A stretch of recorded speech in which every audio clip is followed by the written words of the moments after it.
Hi, good morning. Thanks for clicking on to the September and Autumn Outlook edition of Vogan's United States Outlook. Overall, the summer hasn't been too bad. Forecast-wise, has been cool and wet across the central part of the nation, and as expected, because of the dry ground and also the warm water surrounding the eastern half of the United States, it has been a warmer than normal summer, really from the mid-Atlantic region down to towards the Texas area. Of course, a very dry July has allowed the temperatures to go above normal across Texas, as you would expect during the hot season.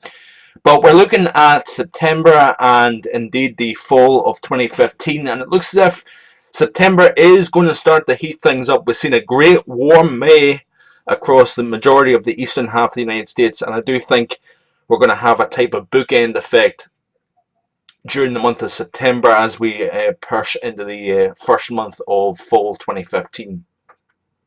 Looks as if high pressure, according to the CFSV2, will rule the roost overall, and it looks as if we could have some pretty warm days. Precipitation wise, it looks as if it's going to be fairly dry across the eastern half of the country, and with that ridge combined, that's why I see a pretty warm September overall in the mix here. We're going to continue to see wetter than normal conditions from the plains westwards here, but up into Northern California and up the western half of the Pacific Northwest is going to remain drier than normal. And that's indicative of the El Nino pattern that we're starting to continue to see evolve. Temperature-wise, this is the CFSV2 for September. Cooler, worst, wettest, and of course you've got the warm Pacific Northwest down the west coast, and of course up the east coast where the ground is drier, and of course the ridge. Warm waters, we need to watch September. In close development is a real possibility, folks, because we're seeing a much more active African wave train. Water temperatures have been warming up. The conditions in the Atlantic, albeit still hostile, looks as if it's starting to kind of become a bit more favourable. We're seeing less and less drier. These big waves coming off Africa, they're starting to disrupt the plume of African dust, starting to break it up, starting to dissolve it. And when we start to see that in September, the heart of the hurricane season, you tend to see more development. And of course, that very warm water in the Gulf and off the East Coast, we can't rule anything out overall. As for the month of October, the CFSV2 is going for the strong El Nino look. Big, strong positive up into the Great Lakes and Canada.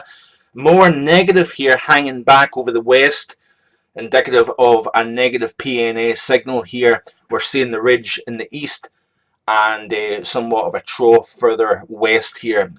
Precipitation wise, or should I say, this is the November outlook, sorry, this is a you can see here that we're starting to really starting to kind of show that El Nino signal now over California in the west as that warm water starts to respond to the seasonal shift in the atmosphere.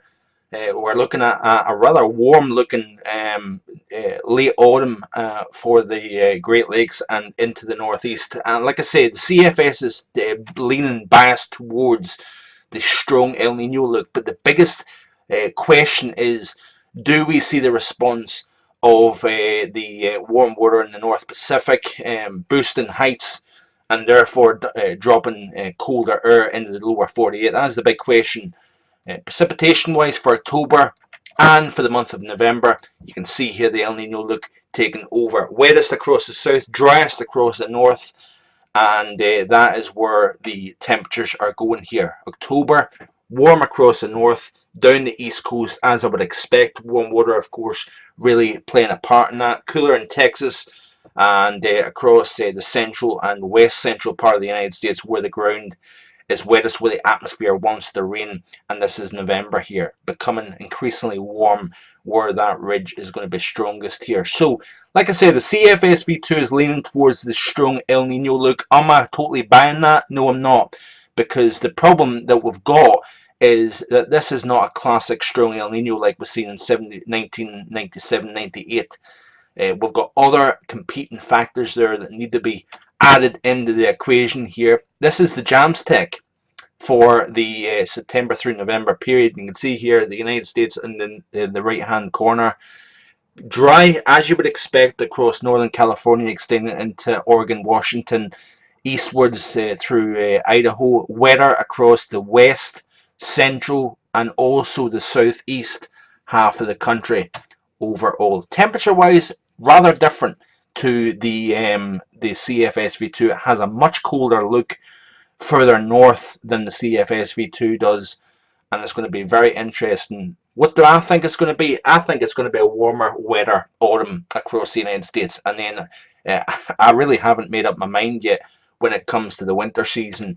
The golden question is going to be, does the PDO win out and we see something similar to the past couple of years, or does this strong El Nino rule the atmosphere, pumping a lot of moisture and heat into the lower 48?